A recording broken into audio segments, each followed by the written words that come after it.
मेवाड़ का राजनीतिक षड्यंत्र। राव रणमल राठौड़ मारवाड़ के शासक होने के साथ साथ 1428 से 1438 ईस्वी तक मेवाड़ के दरबार में एक शक्तिशाली संरक्षक और सेनापति थे। उनका प्रभाव इतना बढ़ गया था कि वो मेवाड़ की राजनीति पर हावी होने लगे थे, जिससे सिसोदिया राजवंश के सरदार, विशेष रूप से चुंडा सिसोदिया और राघवदेव, बेहद असंतुष्ट थे। हत्या का कारण और साजिश। बढ़ता प्रभाव। सिसोदिया सरदारों को डर था कि रणमल अंततः मेवाड़ पर राठौड़ सत्ता स्थापित कर लेंगे। दासी भारमली की भूमिका। इस राजनीतिक शत्रुता में रणमल के निजी जीवन के विवादास्पद संबंध, विशेष रूप से दासी भारमली के साथ का फायदा उठाया गया। हत्या 1438 ई। चुंडा सिसोदिया की योजना और भारमली की सहायता से 1438 में चित्तौड़गढ़ दुर्ग के शाही शयन कक्ष में राव रणमल की क्रूर हत्या कर दी गई। इस त्रासदी के बाद मेवाड़ ने मारवाड़ की राजधानी मंडोर पर कब्जा कर लिया। रणमल के पुत्र राव जोधा को अपनी जान बचाने के लिए भागना पड़ा और उन्हें 15 वर्षों के लंबे और कठिन संघर्ष का सामना करना पड़ा। जोधपुर नगर और मेहरानगढ़ की नींव। अपने पिता की हत्या के बाद राव जोधा ने हार नहीं मानी। उन्होंने 15 वर्षों तक अथक संघर्ष किया और 1453 ईस्वी में अपनी मातृभूमि मंडोर को वापस जीता। नई राजधानी की आवश्यकता। मंडोर को पुनः प्राप्त करने के बावजूद राव जोधा ने महसूस किया कि ये दुर्ग सामरिक रूप से सुरक्षित नहीं था और मेवाड़ के हमलों के लिए संवेदनशील था। उन्हें राठौड़ साम्राज्य के लिए एक नई मजबूत और स्थायी राजधानी की आवश्यकता थी। जोधपुर की स्थापना 1459 ई। नींव। वर्ष 1459 ईस्वी में राव जोधा ने एक ऊंची पहाड़ी पर, जो मंडोर से कुछ दूरी पर थी, मेहरानगढ़ दुर्ग की नींव रखी।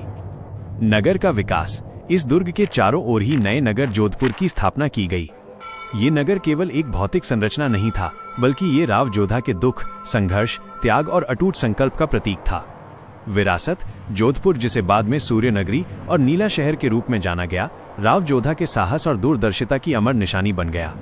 इस प्रकार राव रणमल की हत्या की त्रासदी ने ही राव जोधा के जीवन में संघर्ष की नींव रखी, जिसने अंततः राजस्थान के गौरव जोधपुर और मेहरानगढ़ जैसे महान दुर्ग को जन्म दिया। राव जोधा और जोधपुर नगर की स्थापना। दुख, संघर्ष और वीरता की गाथा। मारवाड़ की सूनी मरुभूमि में जहां प्यास की आग जलती थी, वहां एक महान योद्धा ने अपनी धैर्य, साहस और त्याग से एक अनोखी कहानी रच डाली। ये कहानी है राव जोधा की, जिन्होंने न केवल अपने खोए हुए राज्य को वापस पाने के लिए लंबा संघर्ष किया, बल्कि जोधपुर नगर की नींव रख राजस्थान के इतिहास का गौरव बढ़ाया। प्रारंभिक जीवन और संघर्ष। राव जोधा का जन्म 28 मार्च 1416 को हुआ। वे राठौड़ वंश के 15वें शासक राव रणमल के ज्येष्ठ पुत्र थे। इनके पिता की हत्या हो चुकी थी और मारवाड़ राज्य मेवाड़ के महाराणा कुंभा ने कब्जा कर लिया था। 22 वर्ष की उम्र में राव जोधा के लिए अपनी मातृभूमि को वापस पाना कितना कठिन था, इसका अनुमान इसी बात से लगाया जा सकता है कि वे परिवार और राज्य दोनों से वंचित थे।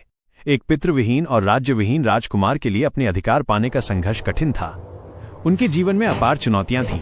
परिवार में राजनीतिक षड्यंत्र, अपने पिता की हत्या का सदमा और अपनी मातृभूमि पर दुश्मनों का कब्जा। राव जोधा ने हार नहीं मानी और निरंतर 15 वर्षों तक तलवार उठाए मंडोर के अधिकार के लिए संघर्ष किया। जब तक उनका अधिकार वापस नहीं मिला, उन्होंने थकान को अपने दिल से दूर रखा। मंडोर पर विजय और राज्य का विस्तार। 1453 में राव जोधा ने मंडोर पर अपना अधिकार कर लिया। एक बार फिर उन्होंने अपने भाइयों और पुत्रों के सहयोग से मरुभूमि में विजय कथाएं लिखी। उन्होंने सोजत, पाली, खैरवा, नाडोल, नारलोई सहित अनेक क्षेत्रों पर कब्जा जमाया। उनकी राजनीतिक सूझबूझ और सामरिक कुशलता से राठौड़ साम्राज्य का विस्तार हुआ और ये एक विशाल राज्य के रूप में उभरा। उनका बेटा राव बीका ने बीकानेर की स्थापना की तो पिताजी ने छापर को अपने अधीन किया, जिससे राठौड़ वंश के कई स्वतंत्र राज्यों का उदय हुआ। जोधपुर की स्थापना - एक नई उम्मीद। मंडोर के लिए संघर्ष जारी और सफलता मिलने के बावजूद राव जोधा ने महसूस किया कि मंडोर सामरिक रूप से असुरक्षित है। एक मजबूत और स्थायी राजधानी की आवश्यकता थी। वर्ष 1459 में उन्होंने मेहरानगढ़ दुर्ग के पास जोधपुर नगर की स्थापना की। ये नगर केवल एक भौतिक संरचना नहीं थी, बल्कि उनके दृढ़ संकल्प, सपनों और पीड़ा की मूर्ति था। मेहरानगढ़ का किला जोधपुर की रक्षा का कवच था, जिसकी नींव पर वीरता, बलिदान और त्याग की आत्मा रखी गई। दुख और वीरता की गाथा। राव जोधा केवल एक राजा नहीं थे, बल्कि एक ऐसी व्यक्ति थे जिन्हें अपने परिवार की खोई हुई पहचान और सम्मान के लिए जीवन भर युद्ध लड़ना पड़ा। उन्हें न केवल बाहरी आक्रमणकारियों से जूझना था, बल्कि अंदरूनी विश्वासघातों और कठिनाइयों का भी सामना करना पड़ा। उनके बचपन का समय पारिवारिक संघर्षों और राजनीतिक दबावों के बीच बीता। पिता की हत्या के बाद उनकी जिम्मेदारियां बढ़ गईं। अपनी मां रानी जसमादे की छत्रछाया में भी उन्होंने वीरता और धैर्य का परिचय दिया।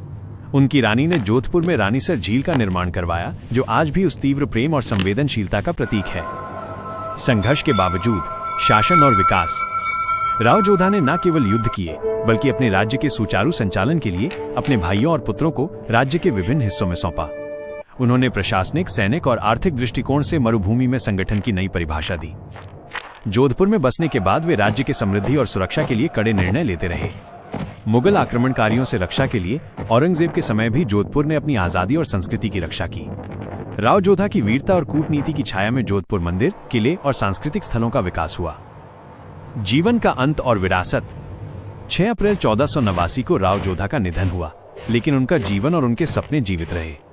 उन्होंने राजस्थान की धरती को एक ऐसा उपहार दिया जो आज भी इतिहास के पन्नों में चमकता है। जोधपुर ने सूर्य नगरी का खिताब पाया और नीले शहर के रूप में अपनी पहचान बनाई। उनकी विरासत न केवल मजबूत किलों और नगरों में, बल्कि लोगों के दिलों में एक अमिट छाप छोड़ गई। उनकी पीड़ा, संघर्ष और त्याग ने एक नगर को जन्म दिया जो आज भी गर्व से अपनी कहानी बताता है। ये कथा राव जोधा के साहस, कष्ट और धर्म, साहस और संस्कृति की रक्षा के प्रति उनकी अटूट प्रतिबद्धता की गाथा है। इनके जीवन से हमें सीख मिलती है कि संघर्ष कितना भी बड़ा हो, यदि जज्बा मजबूत हो तो असंभव भी संभव हो जाता है।